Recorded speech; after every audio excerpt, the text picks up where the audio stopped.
Shalom teman-teman Escape. Senang sekali bisa kembali menyapa teman-teman pada segmen Escape Insight kali ini, di mana kita akan bersama-sama belajar beberapa topik penting di dalam Alkitab. Kedepannya saya akan menyapa teman-teman dengan sebutan as friends. Pada episode 2 segmen Escape Insight kali ini, kita akan sama-sama belajar tentang bagaimana kita bisa mengenal atau memahami kehendak Allah dalam kehidupan kita. Saya ingin memulai dengan membacakan sebuah tulisan singkat atau artikel yang nampaknya sudah cukup sering kita dengar. Pada tulisan ini dikatakan seperti ini. Salah masak nasi, menyesal 1 hari. Salah memotong model rambut, menyesal 1 bulan. Salah menjawab soal pada ujian sehingga tidak naik kelas, menyesal 1 tahun. Salah memilih dan menentukan pasangan hidup, menyesal seumur hidup. Dan salah memilih juru selamat, itu merupakan penyesalan kekal.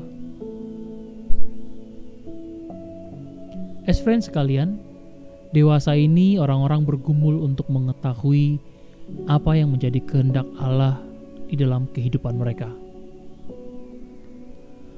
Mereka merasa kurang peka terhadap suara Tuhan, sehingga akhirnya mereka tidak bisa benar-benar memahami apa yang menjadi maunya Tuhan di dalam kehidupan mereka. Banyak orang merasa kesulitan untuk mencari tahu kehendak Tuhan di dalam pilihan karir mereka, pekerjaan, pasangan hidup yang berkenaan dengan panggilan pelayanan, dan lain-lain. Bagi sebagian orang, ini merupakan perkara yang tidak sederhana. Mereka menganggap penting untuk tahu kehendak Tuhan dan akhirnya hidup di dalam kehendak Tuhan. Karena ini berhubungan dengan pilihan jangka panjang, berkenaan dengan masa depan mereka.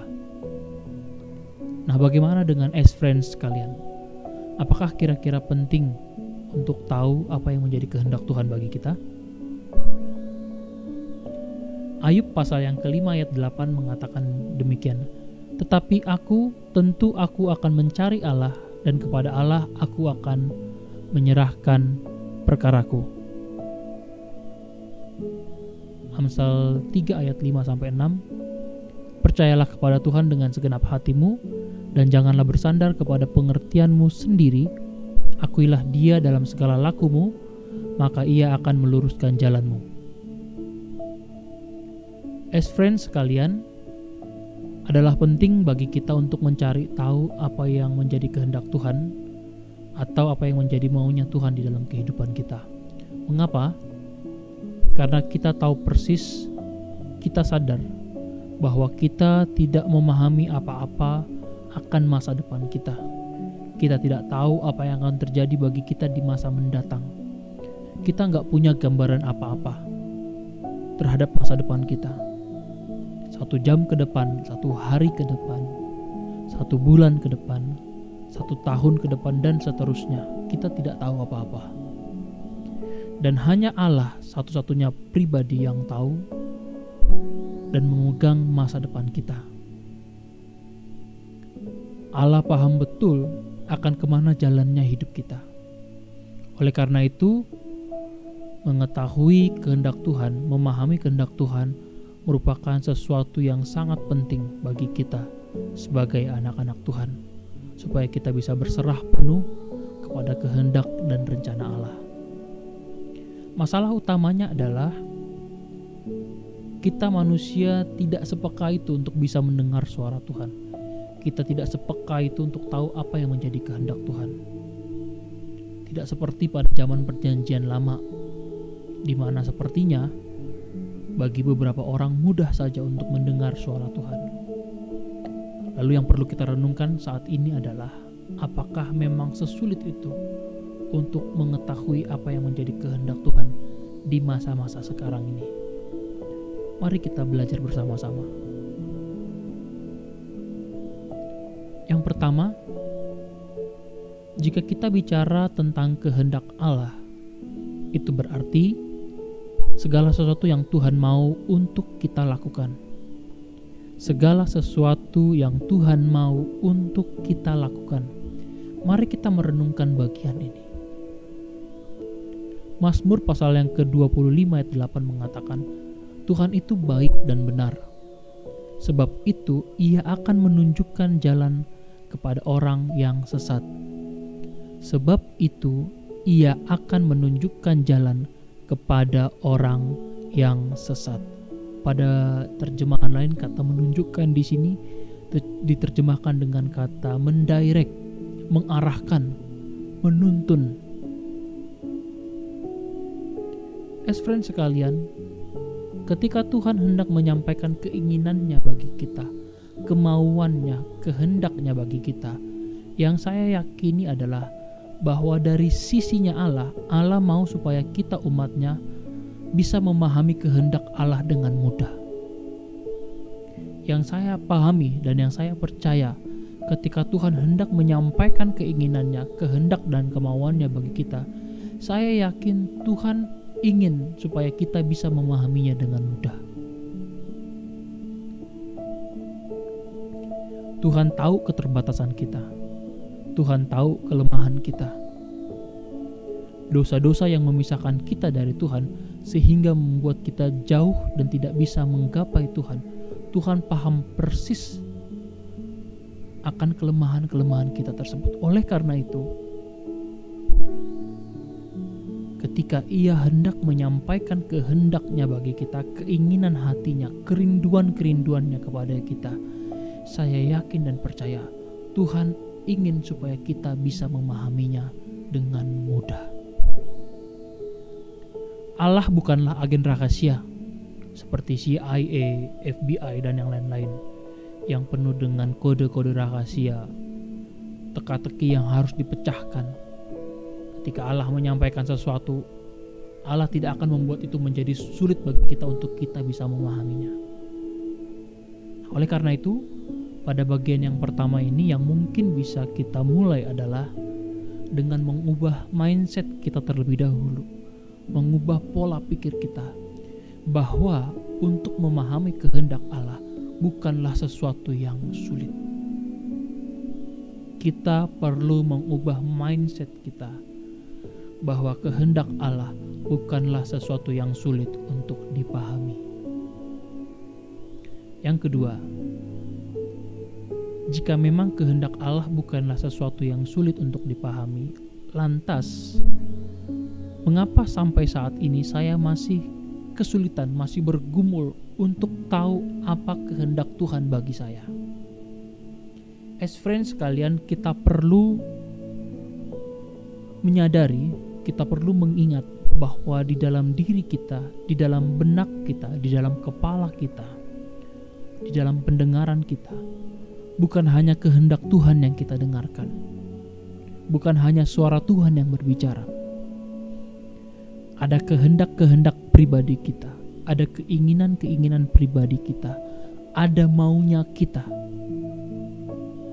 Kehendak Tuhan yang Ia sampaikan kepada kita biasanya akan bertolak belakang dengan keinginan-keinginan kita. Musuh terbesar dari kehendak Tuhan adalah kehendak pribadi kita. Mengapa demikian?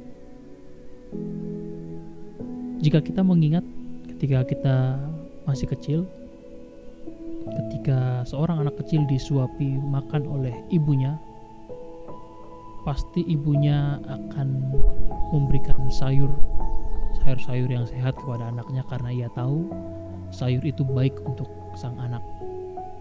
Tetapi sang anak akan menolak sayur tersebut karena rasanya tidak enak.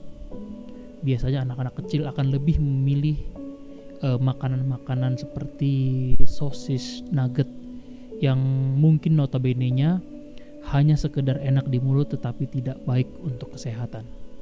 Gambarannya seperti itu. Bicara mengenai kehendak Allah dan kehendak kita, kehendak Tuhan itu baik bagi kita. Kehendak kita menyenangkan bagi kita. Nah, oleh karena itu, as friends sekalian, jika kita mau benar-benar memahami apa yang menjadi kehendak Tuhan di dalam kehidupan kita, yang terlebih dahulu harus kita lakukan adalah kita perlu mati terhadap keinginan-keinginan pribadi kita. Kita perlu mati kepada kedagingan kita. Kita perlu membunuh hasrat-hasrat wacana-wacana pribadi kita, kepentingan-kepentingan kita, jika kita mau peka kepada suara Tuhan.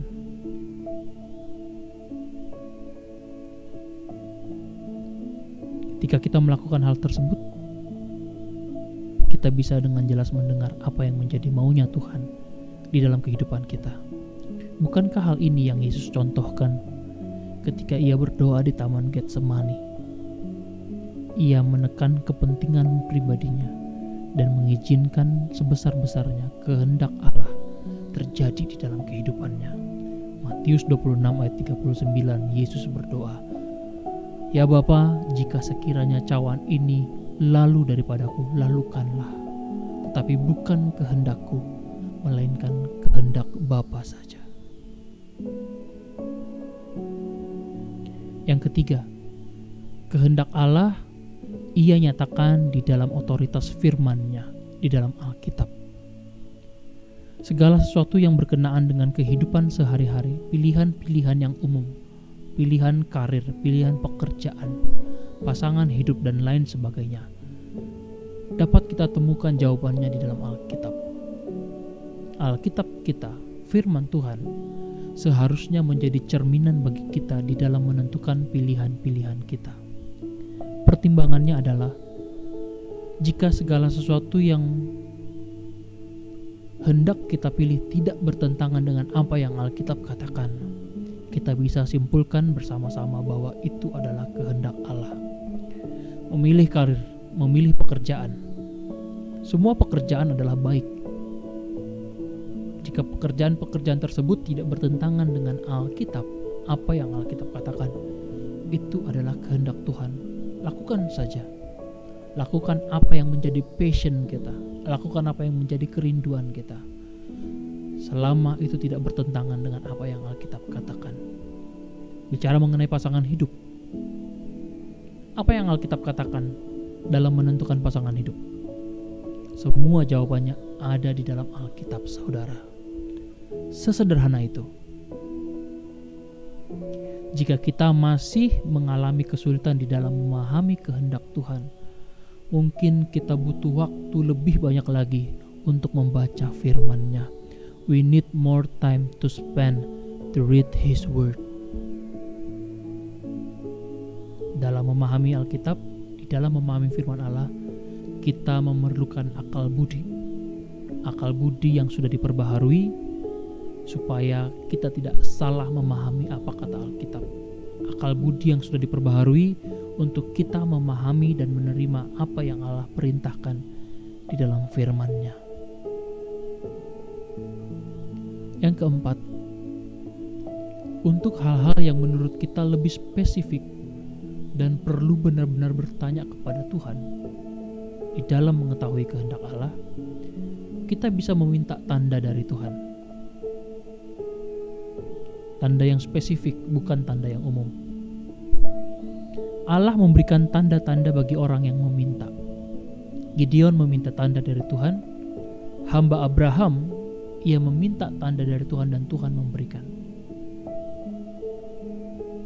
Tidak ada salahnya meminta tanda kepada Tuhan untuk pilihan-pilihan yang kita anggap krusial, penting. Nah, bagian yang keempat ini bukanlah pilihan yang paling penting. Kita tidak bisa meminta tanda dari Tuhan untuk hal-hal yang biasa-biasa saja. Tidak semua pilihan-pilihan atau keputusan-keputusan harus kita minta tanda dari Tuhan. Hal ini berlaku bagi pilihan-pilihan yang krusial, penting, khusus, di mana kita benar-benar mau meyakinkan apakah itu adalah kehendak Tuhan atau bukan. As friends sekalian, hal yang perlu kita pahami dalam melakukan kehendak Tuhan adalah apapun yang menjadi kehendak Tuhan bagi hidup kita adalah baik adanya. Tujuannya untuk kebaikan kita. Nah, sementara kita, apa yang menjadi kehendak pribadi kita, itu biasanya selalu sesuatu yang menyenangkan kita. Tergantung kepada friends sekalian, mau pilih yang baik atau yang menyenangkan kita. Demikian uraian pembahasan Escape Insight kali ini. Kiranya apa yang saya sampaikan boleh memberkati teman-teman sekalian. Tuhan Yesus memberkati.